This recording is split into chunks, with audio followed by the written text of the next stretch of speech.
उसके बाद है दूसरा नंबर प्रश्न, छेद की दूसरी ओर जाते ही घोंघा चकित क्यों रह गया? तो छेद की दूसरी ओर जाते ही घोंघा इसलिए चकित रह गया क्योंकि उसने एक बड़ा लंबा और चौड़ा मैदान देखा, इसीलिए वो चकित रह गया। मैं फिर से कहूँगी कि पार्ट बाय पार्ट वीडियो देखने के लिए रिलेटेड वीडियो को टच करें और उसके बाद तुरंत बाद वाले वीडियो जहाँ पे ख़त्म हो रहा है वहाँ से ही स्टार्ट होगा। तीसरा प्रश्न है, घोंघे ने ऐसा क्यों कहा होगा कि उद्यान में सब कुछ धीरे धीरे चलता है? चलिए, घोंघा जिस बगीचे में रहता था वो बहुत छोटा और शांत था। वहाँ उसकी तरह और भी जीव थे जो धीरे चलते होंगे, इसीलिए उसने यह कहा। ठीक है, क्योंकि वो जहाँ रहता था वो जिस हिसाब से उसने देखा वो उसने उस हिसाब से बोला। 4th नंबर प्रश्न है, घोंघे की तरह अपने घर, विद्यालय तथा आसपास क्या क्या अद्भुत लगता है और क्यों? प्रश्न नंबर 4 का उत्तर, मुझे अपने घर, विद्यालय तथा आसपास खिले हुए सुंदर फूल अद्भुत लगे या लगते हैं। 5वां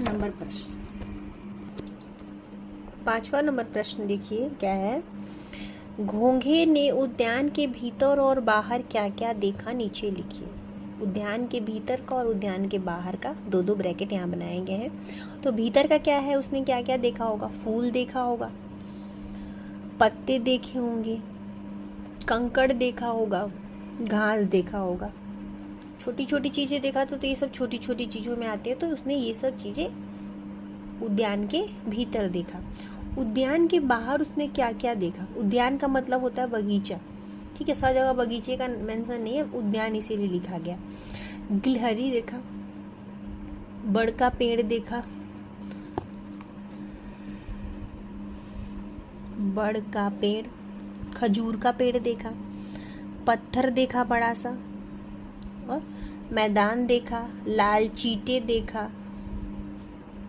इस तरह से आपको और कुछ लगे आइडिया तो आप वो लिख सकते हैं। ठीक है, नाउ नेक्स्ट आगे बढ़ते हैं। भाषा की बात, कहानी में आए निम्न शब्दों के आधार पर वाक्य बनाकर लिखिए।